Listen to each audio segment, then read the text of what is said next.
Machiegni janeno na mar LTN kamoramora maintiere arwaki e chenro mar duond Luo. Duond Luo en chenro marwa mwakeloni e TV mari mar LTN kinde ka kinde sama chalo kamaendi mondo mi imed ng'eyo, imed bedo koda ka puonj, ipenj penjo, ae bende watwage kanyakla. Kata kamano kawuono wantiere kod chenro mar duond Luo moyiedhi mane oterowa e gwenge mag Nyanza, kama bende ne watimo kendo anene magieki ma iluongo ni honni mantiere e Luo Nyanza. Odiochieng' ma kawuono wabiro keloni chal mar kidi marahuma ma iluongo ni Kit-Mikayi. Joma ng'eny ong'e ni Kit-Mikayi en kite moluore. Kata kamano wabende chadhogwa nomoko ahinya waneno ka nitie gik mang'eny e Kit-Mikayi kacha ka gin kanyakla nyaka kaute mininde, kuonde milame, kuonde miyueye, gimoro amora maber. Bed kodwa achiel kachiel e chero nindi sani indi nyaka ang' watieki mondo mi ing'e Kit-Mikayi matut. Maendi en chenro mari mar LTN. Jakel chenro ni en an Nick Okelo.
Koro ang'o mane timre seche ma jodongo ne obet e iye kaendi. Maendi en chenro mari mar duond Luo, to wakeloni bende magieki honni mantiere e gwenge mag Nyanza. Wadhi mana nyime, kik ibed mabor. Tukaribishe wageni, tukaribishe wageni wetu na furaha nyingi yetu, tukaribishe kina mama, tukaribishe wageni, tukaribishe kina mama, tukaribishe wageni, tukaribishe wageni wetu na furaha nyingi yetu, tukaribishe wageni wetu, tumewakaribisha, tumewakaribisha. Ngeso Makosanjo nofwenyo Kit-Mikayi e higni machon ahinya, kama bende ne obudhe e kinde ka kinde. Ngeso Makosanjo ne jaduong' mane ntiere kod mon auchiel, no jadoho marahuma. E Kit-Mikayi kanyoendo ne oyudo ka nitiere bende ute kata nitiere kuno opogore mang'eny e iye kanyo ka gin kanyakla gi kuonde mane jodongo budhe ma iluongo ni od jaduong'. Janeno mar LTN, pod wadhi mana nyime kod ng'eyo magoeko mang'eny ahinya mantiere e hono malich machalo kamaendi mar Kit-Mikayi. Sani koro kama wantiere niendi, maendi en pap ma bende nitiere kite ma Kit-Mikayi kaendi, to ka winjo kako nyisa nitiere tiend kae gima ne timo kaendi ma idwani mondo nyiswa maber ahinya gi jaduong' Ngeso ni to ang'o giri mane timre kama chalo kamani momiyo ochal kako bet niendi, yiende oluore, kite oluore. Magi te gin weche ma ibo mayude TV mari mar LTN nikech gini en marwa. Jaduong', ang'o mane timre ka en kama nadi? Iluongo ka ni nang'o? Iluongo ka nadi? Idho Luo. Gidholuo kae iluongo ni en kar jaduong' mane jaduong' ywe. Ne nitie jaduong' mane okuongo nyono biro e gweng'ni kane pok ng'ato biro e gweng'ni ma en mane okuongo mako gweng'ni ne iluongo ni jaduong' Ngeso ma Kosanjo. Jaduong' ni kane obiro to nogede e sikul miluongo ni primary ni Ng'op Ngeso primary school. Kane pok sikul kobedo kanyo mane mane obedo dalane. Koro kane obayo kowuotho e piny mane omako to nochopo nyaka e kidini mane onwang'o ka iye kaber kabisa, iye ka nitie kuonde machalo udi ka in e iye kucho koduogo to koro yweyo gi kama oywe ni koyo kudhe maber mane obet ka kabisa ma kae be mane okelo nying mar Kit-Mikayi. Koro jaduong' ni wende duto kane odhi lime e dala kopenjo ni jaduong' nitie tidwoke ni gimon ni jaduong' ni to onge to dhi kune ni jaduong' ni onge kuma odhi, jaduong' ni mana nie tie kidini. Jaduong' ni ohero kidini mana ka chiege ma Mikayi. Kama wantie ni bende ema ne Mikayi no kelo ne nyuka kuyweyo kod chieng' mangima noriyo mana kae kuywa ka jowadgi go kabiro dhiuru udhi nene kacha kochopo kama kae to mose uno sanjo nade ni ber ahinya to ka miywe mae Mikayi ni mae ka yweyo na mae ka Mikayi. Mano ema nokelo nying mar Kit-Mikayi. Kidi en kidi gi dholuo to Mikayi en dhako be mikuongo kendo gi dholuo. Mane kama ne nying mar Kit-Mikayi owuokie. Erokamano jaduong' Ngeso, aparo ni magi gik ma ok nyal yudo kamoro amora. Mae kama ne jaduong' biete kendo kano biro momako piny to kaendi ema ne kare. Wacho ni iluonge ni jaduong' Ngeso Kosanjo. Ngeso Kosanjo ema nomako kaendi koro kae ema nobudhe gi jowadgi te. Maendi en historia kendo en sigana maber ahinya kwa winjo kama wantiere nindi. Maendi en Kit-Mikayi. Wach machielo ma bende jaduong' nadwa ni mondo apenje mondo mi winj janeno mar LTN en ni to yiende mang'eny mantie kama chalo kamagi nikech kaendi yien otime newa to gin yien kido ka kido, winy be nitiere iye kaendi, winy kido ka kido. En ang'o momiyo yiende gi nitie kar kose nopidhgi kose gidongo adonga? Yien gi onge ng'amo pidho. Yien gi kata jaduong' cha nobiro nwang'o gi kae. To yien gi nigo hala e thurwa kama duong' mapok wadwaro wanwang'o. Yien gi ajuoke ng'wedo. Yien gi gin tetete mathietho kendo githietho gadier. Ajuoke ae pinje maboyo boyo biro ng'wedo gi ka. Mon be mong'eyo wach yeth mag nyaluo machwako makonyo go jowadgi be kunyo tiendegi to chwako konyo go jowadgi. Makata kiwinjo ka juoga moro lando ni agolo yath Nigeria, agolo yath South Africa, agolo yath Uganda, agolo yath Tanzania. Samoro South Africa en mana kidini ema gibiro gikawe yath. Kendo githietho ga adier. Ero uwinjo kaka chal yedhe te mawuok pinje moko amna e Kit-Mikayi kaendi. Mano en yie makende ma jogo temo osebedo kadak kaendi moloyo ahinya to koro jaduong' Ngeso nyisowa kaka nosebedo katimre. Adwa ni mondo koro wadhi nyime kod chenro ni endi. Maendi en hono mitimo nadi. Ng'ano manong'eyo kata inok ng'eyo janeno mar LTN ni kama wantie ni endi chalo kaka chalo ni. Wabende obwogo waseidho kite, wasetwenye, wantiere malo to pod wadhi mana nyime. Wadhi mbele kod chenro ni endi ketemna LTN nikech maendi en TV mari.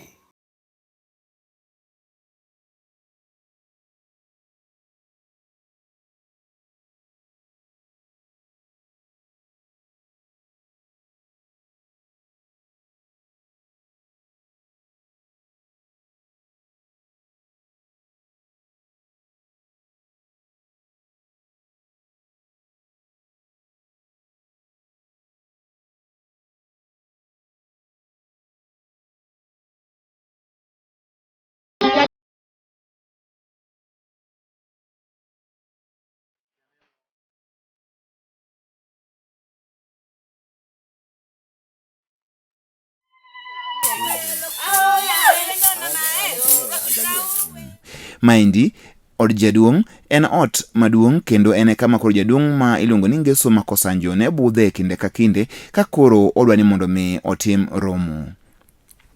Bende bang' yudo kanyo endo Kit-Mikayi nobedo ni en kama koro jogo te ma ne gin jodong seme ne rome kinde ka kinde kama bende ne giwache wechego eko mamulo seme. Ne giwacho wechego eko mag kedo kod pinje mamoko kaka Asembo, Nyakach to bende kod aka Kisumu. Kaendi bende ni wache wechego eko mag keny kaka bende ninyalo los chike mane tayo piny mar seme e higni mokadho. Kani wane Kit-Mikayi e ot. Wachako gi ot mokwongo masani waluongo ni kababa kalore kata joleme to chon ne en kar jobudho ma jodongo mane jodongo wuoye kendo mane jodongo loso plandegi mane seme bende ne kubete to loso plandegi kaka gidhi kedo gi pinje mane kaka ne joluo kedo kendgi chon. Mane kama dwa wuoye. Wan gi ot maduong' mane ne ka jaseme hihie kane okendo nyako ma kijana okendo ma nya kijana jagweng' mokendo nya Sembo nya Nyakach nya Kisumo nya Loka nya piny moro amora mok seme iluongo ni dhako ma miaha ni kelo diere kanyo ero diere Kit-Mikayi tir kama ne wawuoke mokete mose picha mar Ondeto no nyako ni dayo buti ne miye gagi ne en gimoro manene chal mana juke go kero kama ubiro kodo kai ikele gi yuche to miel kogo tenga ogo sigalagala na to mulo kitege kama to bolo gagi no piny kanyo mano tiende ni nyako ni okuongore no tedo semeka en ki semeka ok no semeka makata maisara kuma chal nadi utedo mano kony mane wanwango kuom Kit-Mikayi ka turwa ka onge wasumbni ahinya nikech Kit-Mikayi. Erokamano kaka uwinje no endo seme onge wasumbni ahinya nikech Kit-Mikayi. Wadhi nyime kod ng'eyo ni to koro kama wachung'e ni endi en dhot machielo wasekadho dhot mokwongo ma endi en dhot machielo kendo bende king'iyo iye kama koro anyalo menyo ni mondo ine koluwore kod tipo marwa ineno ka koro ma endi chalo ot nyiso ni to koro odni endi jaduong' ma endi to koro en kanye to odni nitiyo godo nang'o ot ma koro wabire kama okwongo ma koro wabire ma ot mar ariyo mae ot ma jaduong' mane okwongo e pinyni miluongo ni jaduong' Ngeso Makosanjo. Jaduong' ne en gi doho ne en gi mon auchiel to kane en gi wach ne ok owuoye dala ne moluongo jodong sembe duto ni gidwa puodho piny ne jodongo puodho chon ka gineno ka piny dhi marach to mae kama ne jaduong' bire gi jodongo wadgi nikech ne ok ginyal wuoye e ot to mine nitie gi nyithindo be nitie go koko samoro ginyalo galo ni giwuoyo to mama moro winjo wach ne makwongo telo oko kapok gitieko bura ne gibire iye kama koro wantie eni kai mane giwuoye ka jodongo osewuoye kabisa ma gitieko wach jaduong' ka jaduong' wuok wach ni kaka siri mare kaka puoth mare mopando ma ok owuog oko koro kasa ma gitieko giwuok ka achiel kachiel nyaka e od dhako maduong' miluongo ni dhako ma Mikayi e dala jaduong' Ngeso Makosanjo makanye mane mon duto loso chiemo to tere od Mikayi te ma jodongo duto chiemoe. Koro kawuono kama wantie ni iluongo ni kama Mama Maria ma picha mar Mama Maria jolejo malemo ka okete nitie. Erokamano wadhi mna nyime kod chenro ma wantego kawuono ni endi anyisi ni weche tek ka endi kendo bende pek jogo moko ong'eyo Kit-Mikayi ok en kidi kende en gi weche mang'eny ahinya i mamoko to pandre makore kifwenyo nwa sani wadhi nyime kod chenro marwa ni endi watiri kendo e okang' machielo ei Kit-Mikayi kae bende mna kendo TV mari mar LTN. Ok en mano kende ema omiyo Kit-Mikayi nitiere kod huma malach ahinya ka koro wang'iyo okangego eko mag lamo Kit-Mikayi en kama bende nitie gi huma maduong' kaka kar lemo ma jolemo mopogore opogore time misengni bende mopogore opogore ne Nyasaye mondo mi okonygi e yore makoro gimoke e kinde ka kinde. Nitiere kama oyangi maber ahinya ma bende nitiere koda karanyisi mar Mama Maria. Ranyisi ma Mama Maria en ranyisi ni kanyo endo en kama idhi titime lamo maler kendo itime lamo kod riyo kech kinde ka kinde ka koro jolamo kwayo Nyasaye mar mondo mi ogolnegi obadho kata tora mang'eny mantiere e ngimagi. Ne waneno nyaka tipo mar Mama Maria ka koro ne rieny ahinya ei kidi mar Kit-Mikayi kamano koro ne entiere mana piny mogik e kidi mapiny. Jogo magin jogo malemo e din malejo Maria ohero Kit-Mikayi nikech kanyo endo ema gitime alamgi mang'eny ahinya kama bende kwayogi mopogore opogore ka gilemo ne piny mangima kinde ka kinde bende ka gilemo mondo mi tuoche kata mana chiedh nadi gi mondo lak kigore kuom ogendni e kinde ka kinde. Kamoro mora ma intiere wadhi nyime kod kelo ni bende honi giki mantiere gwenge mag Nyanza sani endi antiere okang' mar adi okang'e okang' mar adi kang'iyo malo kate en kite koni en kite kamoro amora ane i chuny Kit-Mikayi ka endi pod wantiere kod jaduong' Ngeso wa mondo dhi nyime gi nyiso to koro jaduong' kama koro wantie sani ni endi ma endi en kanye nikech wasechopo kidi mokwongo kidi mar ariyo ni malo mar adek ni malo ahinya ka endi en kama chal nadi koso ka endi en kama ni jitime kama koro wachopo sani ni wan e wi kidi malo kendo waseaye kidi e ot kuonde meninde waseaye koro wan e wi girofa miluongo ni girofa kama iluongo ni resting place ma en kar yweyo miluongo gi dholuo ni kar yweyo mane ji yweyo kane welo biro iseme kaka in gi wendi mibiro timi kata e dalani gigombo neno Kit-Mikayi miseba kodgi e yie duto koro ubiro yweyo malo e wi kidi kama iluongo ni od yweyo ma ema koro wantie sani ni kendo wayueyo wabudho maber wamadho sotwa moko kendo wanyiero wago mbaka. Ka ne wadhi nyime kod ng'iyo weche mantiere ei Kit-Mikayi, hono malich ahinya mabende nomako dhowa en mana ni koro waneno ka kitegi oluore e yo maiparo ni nyalo lwar e saya saya. Kata kamano, kitegi osebedo kaendi kuom higni gi higni makoro be iwacho ni onge chieng' magene lware. Kata kamano endo king'iyo bende tipo mwabro mi kanyo endo kata mwanyisi nyiso ni kitegi eki oluore e yo machalo mar hono. Janeno mar LTN wadhi nyime kod keloni bende weche mag honni mantiere ei Kit-Mikayi. Ka Kit-Mikayi owuon obende en hono malich mitimo nade. Sani endi kama koro wachung'e ni endi, ma endi kendo en kama chielo mantiere ei Kit-Mikayi kaendi, kama bende inyisa ni kaendi manitime singo mang'eny ahinya. Kaendi en kama iluongo gi dholuo ni kar leswa. Abro loso kod jaduong' Ngeso mondo nyiso ni to kar leswa kaendi ne en kama nadi, tang'o giri mane timre kae. King'iyo atienda kama wachung'e ni endi, kidhi malo maete en got mar kidi nyaka ichop malo to luore kama endi nyaka kucha. Ok ang'eyo ni magi te ne timre nade. Kata kamano endo wan gi jaduong' Ngeso kaendi. Jaduong' adwa ni mondo apenji mondo lerna ni to koro kar leswa kaendi ang'o giri mane timre. Bende wacho ni kaendi jolejo luongo kaendi kama malaika Joseph. Koro mago te wadwa ni mondo wawinji. Erokamano ahinya wuoyi matin.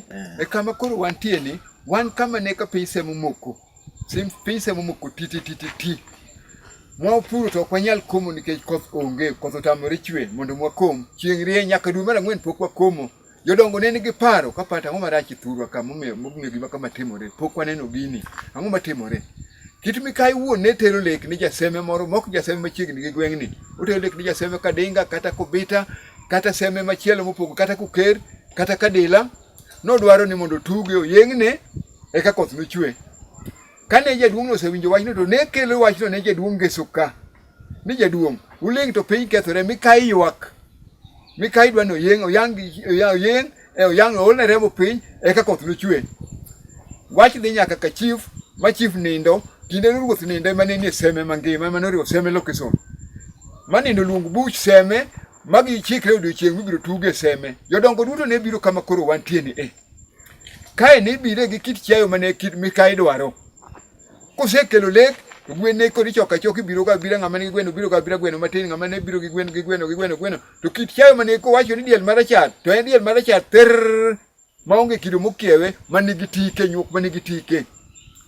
Tibiro kama wachung'e ni nitie kidi moro e mbele kama wachung'e, nitie kidi motarore mane imoke mach gi yien mang'eny. Kane osemok mach kanyo, gwen gi ne ok ng'ad ng'utgi gi pala ni, gwen gi nimako gi tiendegi kama tichwade kor kidi ibole majno. E sama idwa mag gwen gi, jaduong' ma jaseme mong'e history mar piny kendo mong'e dholuo kabisa, ochung' kolemo koluongo nying Nyasaye. Chon joluo ne ok luong Nyasaye ni Nyasaye, joluo ne luongo Nyasaye ni were obong'o nyakalaga. Ochung' kowacho ni kul wiu piny. Ne ok jodongo miwang'i to jodongo kulo wigi piny to gochako ni were obong'o nyakalaga. Wabiro ka gimokelo ka piny seme. Ineno ka semo moko ti kendo tek ma ok wanyal, wapuro to ok wanyal komo nikech koth onge. Obong'o nyakalaga mon ywak, nyithindo ywago kech, piny omoko. Remo mani dwaro ni waol piny, waseolo piny. Mwatimo ni go gweth, wakwayi go gweth, mondo gweth piny seme. Kawuono gweth seme, koth ochwe, wakom nyikwayi onwang' chiemo, mondo yud chiemo, dhowa bende yudie pi obong'o nyakalaga were. Wabiro ka. Jodong seme duto, mindhodho tipo, Adila, jodong seme maneno osedhi malo, ugweth piny. Ngeso wuono sanjo, jodongo biro ka, waolo remo piny. To chieng' no, ok nindi ni kiny koth chwe kiny kata orucha. Gwen gi duto giringo gi te ni bulo kendo ni hadho, ok ne tedi, ni chamo gi hadho maonge kuon. To chieng' no mondo romaroma sa 8 koth koth chwe nyaka kiny piny ru. Ka kiny piny ru ni ji duto ni puothe ji komo. E kinde ma kidi ni dwano timle leswa, ineno kamare teng titi ni kinde no chieng' rieny ma kichopo iye kato iti yien gi ok inwang', otuo te. To kinde no kichopo e tiend kidi ni, tinwang'o ka pi mol koa malo kucho, mikia kuma pigni ae. Koluwo kor kidi ni kabiro piny ka, iluongo ni Mikayi ywak. Jodongo koseneno to ng'eni wang'ni, to wan e hali marach, ok wan anwang' chiemo, ka ok wateolo ne Mikayi remo piny.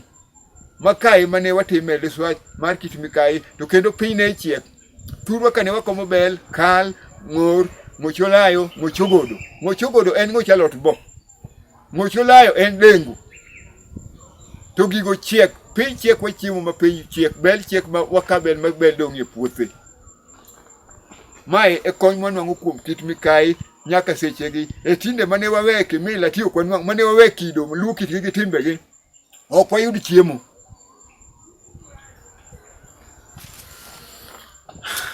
Anyalo wacho ang'o kuom mago uwinjo kaka bende awinjo to koro apenjo ni ne onyisa gi jaduong' Ngeso kaendi ni oganda ma jolejo kata jogo eko ma gin jolamo mag jolejo bende biro kaendi ka giketo yie maduong' ahinya ni nitiere malaika margi ma bende giluwo ei Kit-Mikayi kaendi. Jaduong' maendi to tiende en nang'o?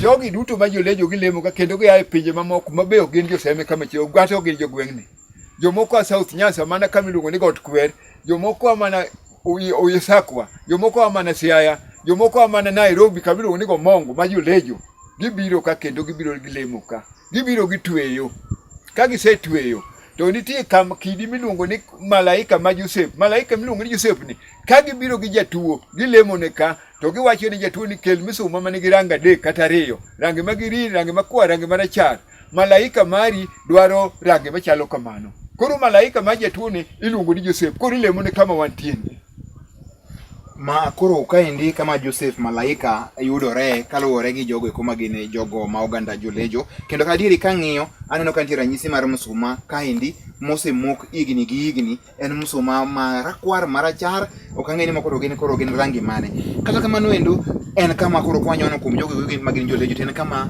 owach ni en kama opuodhi ma malaika ma Joseph nitiere kamano kai kama ber ma malaika ma sky ma malaika ma Joseph ka giselemo ka iwuok ka tidonje nyaka kunde mininde ginindo kata sani gisechako donjo ka ginindo ka magitiko ka wik mangima kata kaka kawuono gibiro tich ang'wen gini yaka Jumapil ka gilemo ne piny o gilemo ne ngima gi kendgi gilemo nyaka ne piny nyaka ne in makata ima idalano kata seche magin kano ka in gi chandruok gibiro irgi ka igo chongi to gilamuni to nyaka yud konyruok. Kane wadhi nyime kod timo nonro marwa ne wachopo kama iluongo ni the resting place matiende ni en kanyo endo ma iywe jogo mobiro timo limbe mawuotho mae pinje ka pinje kamora mora biro kaendi kendo gibetie ka gineno maendi ma en Kit-Mikayi bende giwuoro kinde ka kwa bende ne wuoro nomako kaka Kit-Mikayi en kidi ma odhi malo ahinya. Janeno mar LTN kamora mora mane intie kendo ne wakawi wami magiki maginonro makende mago hono mar Kit-Mikayi ageno ni gimora mora biwinje iye kanyo in bende moko nitiere momako dhogi moko bende nitiere mabendi ng'eyo kata kamano ne en puonj makende ma ok inyalo yudo kamora mora kok en TV mari mar Lolwe Television Network kata kamano endo mondo mi achop kaendi ne achopo kaendi ka koro okonywa kendo no nyiso yo maber ahinya kod jaduong' achiel bende wuod gweng'ni endi ma iluongo ni Ayoro Odega mo bende wantiere kode kaendi erokamano jaduong' kuom bedo ni imiyo wayo mwachopo erokamano aye bende komachielo antiere kod jaduong' Ngeso ka ma en mano miyo weche te ma Kit-Mikayi kendo en jalony mar weche mag Kit-Mikayi kaendi jatelo agoni erokamano kendo ageno ni Nyasaye biro miyi thuolo machielo amedu benda pako kuma rwako seche duto ko biro ka wan kodu medlando Kit-Mikayi obende umetero nyingwa mbele erokamano. Mano e kaka weche ne chal kawuono e hono mar Kit-Mikayi. Maendi en chenro makende ma wabro kelo niga e TV mari mar LTN kwa kelo ni honni mantiere e luo wakaendi. Tiendgi, chal margi, bende, bedo ni nege konyo joluo e yore mopogore wabro bedo kwa ng'eyo kinde ka kinde. An jakel chenro ni endi, nyinga en Niko Kelo, ne antiere sub-county Maseme, mantiere e county ma Kisumu, kane hotelna kod bende jago picha mankula Victor Maisa, tae bende ja sound mara ma ilongo ni Dave Ngiri. Agano ni kamora mora ma intiere, kete mna LTN kaendi, wabo chako du kendo gi wach machielo. Kuom sani endi, kete mana e LTN nikech gini en marwa. Ano biero kabor ko diro yo bisio tu gadieno. Geni wetu tumewakaribisha. Tumewakaribisha. Geni wetu tumewakaribisha. Tumewakaribisha. Kit-Mikayi. Tumewapenda, tumewakaribisha. Tumewakaribisha kwetu Kit-Mikayi. Wageni wetu tumewakaribisha. Tumewakaribisha kwetu Kit-Mikayi. Tumewapenda, tumewakaribisha.